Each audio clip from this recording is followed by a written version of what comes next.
and professional lives, including you. Karen is a transplant from North Carolina, and you will hear that as she talks to us today, and I think that's lovely. She earned her Master of Social Work from KU in 2007, and from 2007 to 2019, she worked for the Alzheimer's Association Heart of America chapter, and one of her roles to coordinate a lovely program called Memories in the Making, which was a watercolor program, art program for people with memory loss. And during that time, Karen collaborated with the Kemper Museum of Contemporary Art and then with the Nelson-Atkins Museum to provide programming in a museum setting for this underserved population. And so what Karen is going to talk with us today about is the Minds in Motion program at the Nelson, which was loosely modeled after Meet Me at the MoMA, the Metropolitan Museum of Art in New York City. And all of this is now part of the Nelson's Accessibility Tour outreach, and it's going to be fantastic. Karen and I are going to have a conversation that you all can listen in on and hear about this great program. One more thing, after working for this organization, the KU Health System at the ADRC Memory Clinic from 2019 to 2021, Karen decided she had done her due diligence and retired during the COVID pandemic. So we know Karen's got some good common sense. She does still enjoy working with the Nelson-Atkins docents and staff to promote Minds in Motion. So it is my great honor and pleasure to welcome Karen for today and welcome all of you. Thank you for being here. I'll also remind you that you can use the chat function if you have questions or comments, and I'll keep an eye on that while Karen and I talk. And I know that she will give us some good information about Minds in Motion. So welcome, Karen. Thank you again for being here. And let's just get started and tell us, your elevator speech about why Minds in Motion is a good program. Why should we be interested in it? Well, first of all, I would like to thank you for having me, because this is a lot of fun to be able to do this. I see faces, I see names and faces of people that I recognize as well, and so it's lovely to have you in the audience. So I guess it was during the time I was at the Alzheimer's Association, and it was probably 10 to 12 years ago that Alan Lubert, who is a docent at the Nelson, came to visit me and said, let's do a program at the Nelson. And so we kind of started it under the radar. We really thought that it tied in with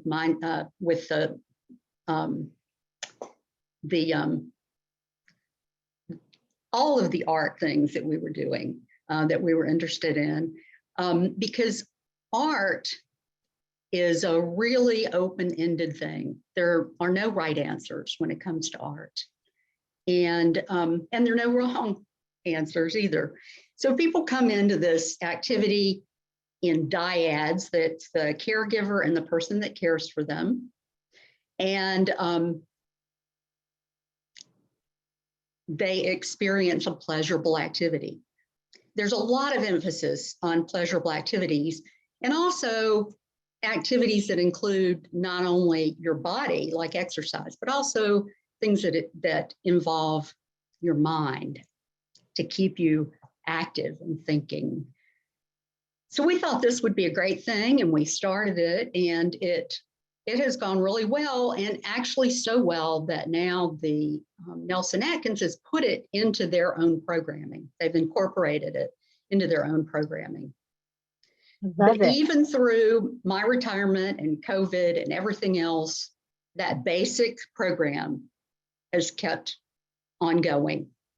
I mean, obviously during COVID, we had a little bit of a break, but we were able to recoup after that and start monthly tours at the Nelson for people with memory loss and their caregivers, given by very excellent docents that have been specially trained to deliver this program. So you might say, what's the difference between a regular docent-led program and a one for people with memory loss? And the answer is not much. It's slower. There's more processing time. We do fewer pieces. And the docents are very good. And instead of saying to people, this is what you see here, what you're looking at, this is what you see, they say, what do you see? And that's an open-ended question, and we really get some very interesting responses. Okay. Now, the groups that we have are limited to 12 people. That's 6 dyads. So they're relatively small, which gives us the opportunity to invite dialogue and allows the groups to get close enough to the works of art that they can actually see them well. So that works really great. They last about an hour and 30 minutes, and they are limited for accessibility reasons to 3 or 4 works of art. We don't cover a large portion of the museum because that would require a lot of walking. And some of the people that we serve, really have some limited mobility. That said, we have camp stools for sitting. The museum has lots and lots of options for people who don't or can't walk. So that shouldn't keep people out of the museum for sure. Great. Karen, a question arose for me as, of course, I was preparing for today, and I think your take as an LMSW, licensed master social worker, with all your experience would be really helpful for our audience. And that is, when we think about a diagnosis of dementia, of Alzheimer's disease, or one of the other dementias, sort of the general population thinks it means just being forgetful, just not remembering a name or a phone number or a task. And of course, we know that it becomes much more involved in that. And I think the uninformed person might assume that there might not be much value in art for someone with a dementia. And obviously, we don't agree with that because we have the Minds in Motion program. Could you talk a little bit about why art and dementia partner so well? Why is that so beneficial for someone, no matter what stage they're in? I realize that was a very leading question, but could you talk about the benefit? Well, no, you're absolutely right. And the reason is because art is open. It's an open-ended thing. People can experience art and not have the right answers. The other thing about the museum exhibits is that they often trigger memories in people with dementia and also their caregivers, and it causes a dialogue. Do you remember when? And they tell a lot of stories, and they add a lot to the group experience. And they feel good about that because the tours are a safe place for people. We make it a very safe place, and people are listened to, their input is acknowledged. I just think it's a real healthy way to look at this population. Yeah. And they all seem to enjoy it. Oh, for sure. Thinking back to Memories in the Making, which I was around for at the association before, and I'd love to have the participants here know a bit about that, because I think there's some practical application. I mean, you can do Memories in the Making kind of on your own at home, can't you? Would you talk about kind of what that process was like in getting our artists to participate in Memories in the Making, and how someone who is caring for a loved one at home now might try to replicate it? Well, what we did was we usually gave people some kind of beginning place, because one of the problems is you have a blank sheet of paper. Where do I start? So maybe something that looks interesting, that you think kind of goes along with their interest, not too hard, colorful, inviting. Give them a paintbrush, give them watercolors, and say, let's just try it. And this doesn't have to look like this. Yours doesn't have to look like this. Yours is your interpretation of this and how this makes you feel. So use the colors that express how you feel. And let's just see what happens. And it's, often it's something very beautiful. Not always, but it often is. Yeah, I remember some lovely works, and I remember going to some of the auction events and bidding furiously on some things that I thought were just absolutely precious and far beyond any artistic talent I might ever have. And I Right. remember hearing people talk about that, saying, "Well, I was never any good at art," and then they're Van Gogh or something in the room. So Right. really does unlock something, I think.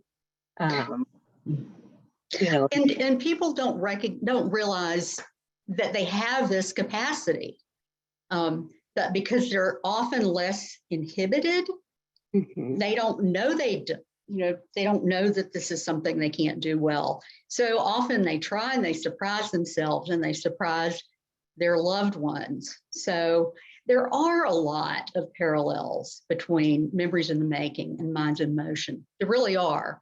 Yeah. And it all goes back to the power of art, in in the world. I mean, art is for everyone. Yes. And that does not exclude people with dementias.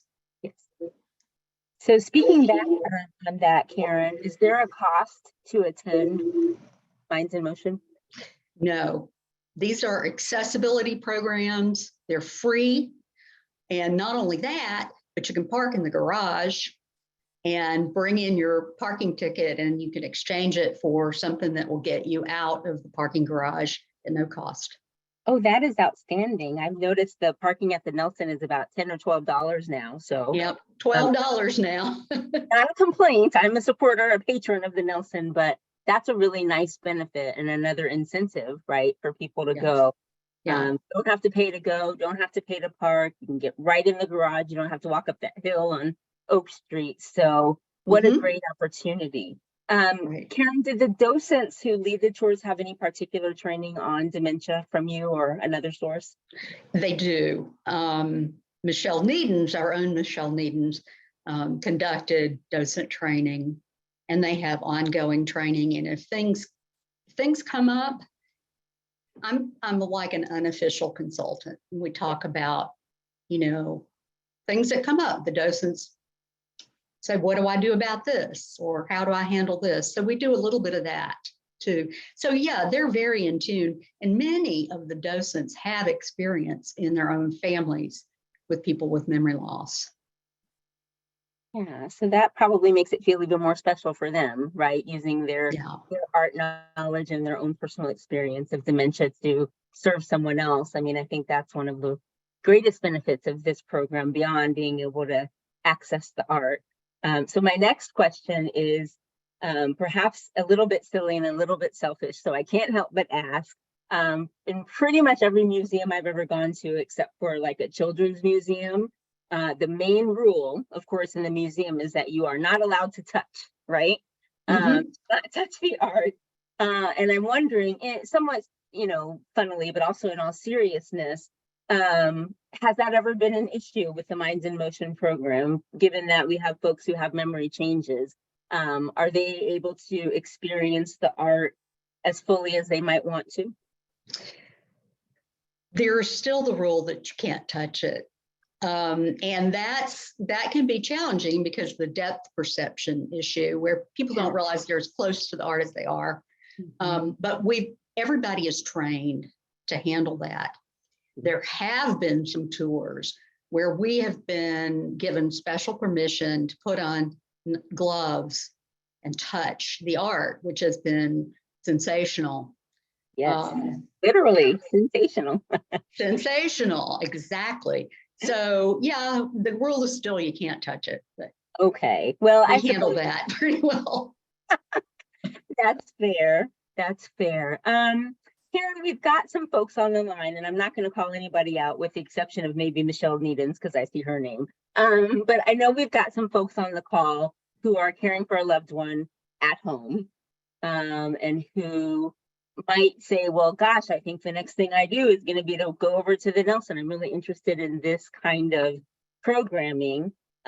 What advice would you give to someone who still is feeling maybe overwhelmed by their caregiving role, not sure what to do next, who might even be thinking, oh, that's nice for other people, but a bunch of art is not going to do it for me. Any thoughts about that? Well, even though art is for everyone, I think that there are some people that like maybe music better and would respond to music better. There is a jam session for people with memory loss and their caregivers that's done on a monthly basis. I have information about that, and you can also find it on the Alzheimer's Association website. So, there are lots of things that people can try to do.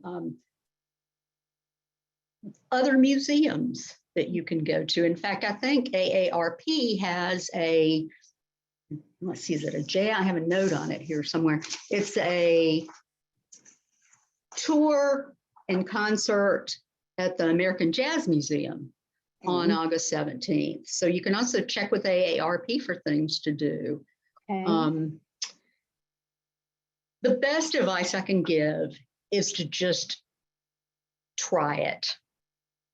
There are lots of opportunities to be active, to do pleasurable things. Just don't sit around and look at each other. Yeah. So get out there, take advantage of this nice hot weather, right? Because in 6 months we'll be complaining about snow, those of us in Kansas City, right? So get out there and experience the world around us. And that's good, not only, I suspect, for the caregiver, or for the care recipient, but also for the caregiver, right? Very much so. And I forgot to add, you can also talk to our cognitive care network folks, the social workers that work with Michelle. They will have a plethora of suggestions for pleasurable activities.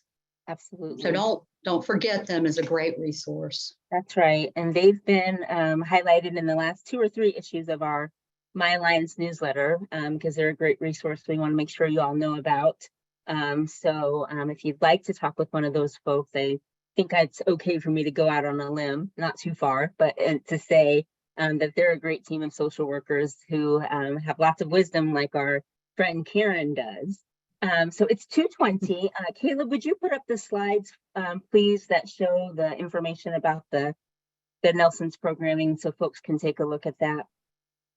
So that should be coming in just a moment. We've got 2 flyers that Karen shared where you can see some more details about the Minds in Motions tour at the Nelson.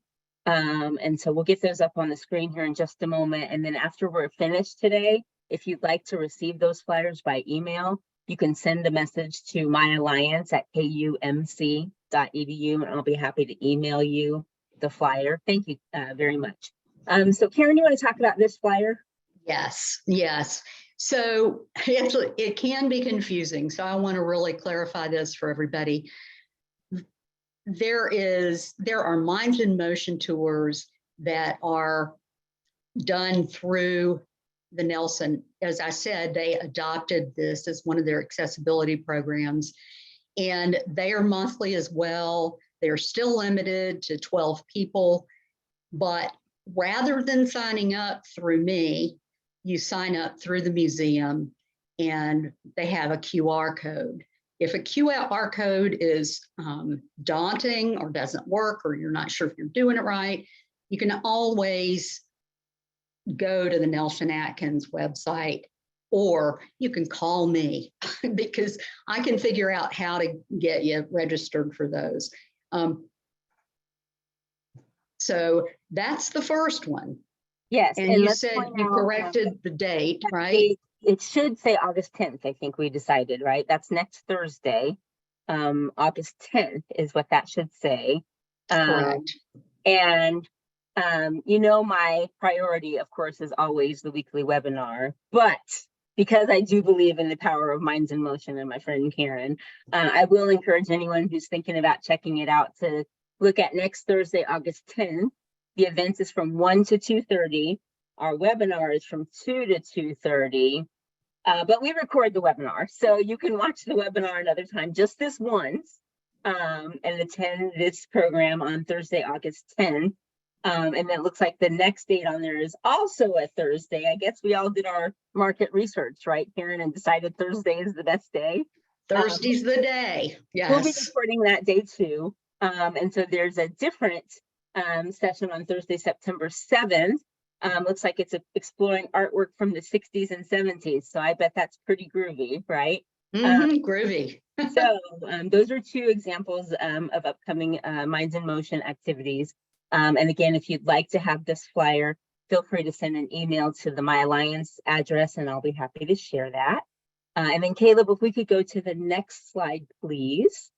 Karen can talk about that one. So this group is a group, we have a pretty robust return audience for this group. This is kind of a lot of the people that have been referred through KU to the program. And to sign up for this group, you need to email me.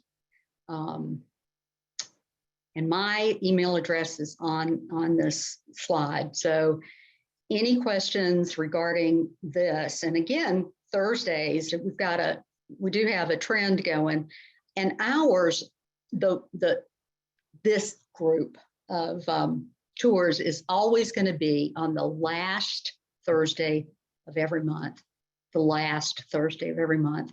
And it's always going to be from 1 to 2:30. So if the tour is full, I can put you on a wait list. But the beauty of having the other group of tours, they're very similar and they're trained docents as well, but it increases the capacity of the Nelson to serve people with memory loss and their caregivers. So whatever you choose, you can't lose.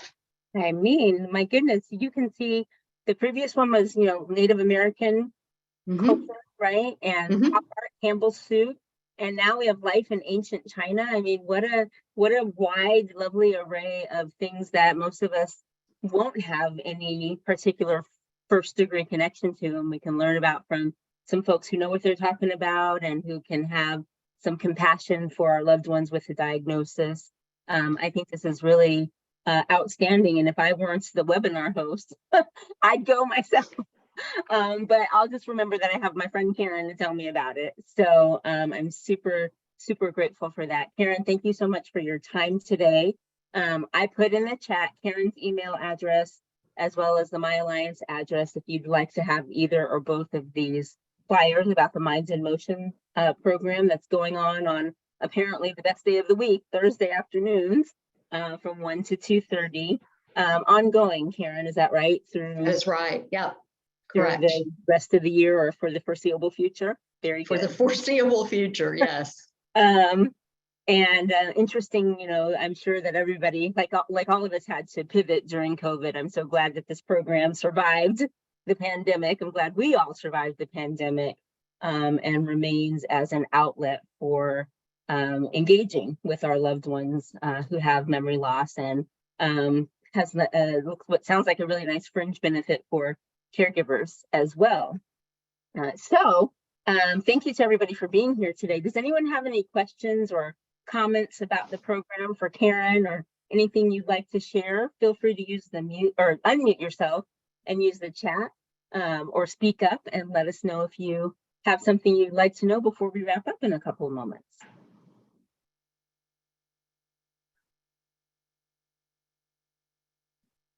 Karen, it looks like you knocked it out of the park. 1K. You knocked it out of the park, Kelly. Thank you. Thank you for having me. Thanks everybody for attending today. Come to the Nelson. Yes, please go to the Nelson. One of my favorite parts about being on this webinar is getting to get back in touch with all my wonderful, smart colleagues and friends. So I'm really glad Karen was able to be with us today. You can see on the screen some contact information for the ADRC and My Alliance and our development office. So as those things apply to you, please take advantage of them. Thank you to Cheryl's comment. Cheryl says, what great programs. Thanks for the info. And I say ditto. Thank you from me too, Cheryl and everyone. I mentioned at the top of the program that our topic for Thursday, the 10th, is we are going to recap the family series. We've had such a great crowd who's been able to be at the family series over the last 4 Thursdays. And we've also had quite a few people who have said, well, I can't get over there to Fairway, Kansas. I live somewhere else, or I can't leave my loved one, or whatever very good reason they haven't been able to join us. And so we thought it would be nice to give you some highlights of the family series now that it's wrapping up and it's gone pretty well, if I say so myself. So we're going to give you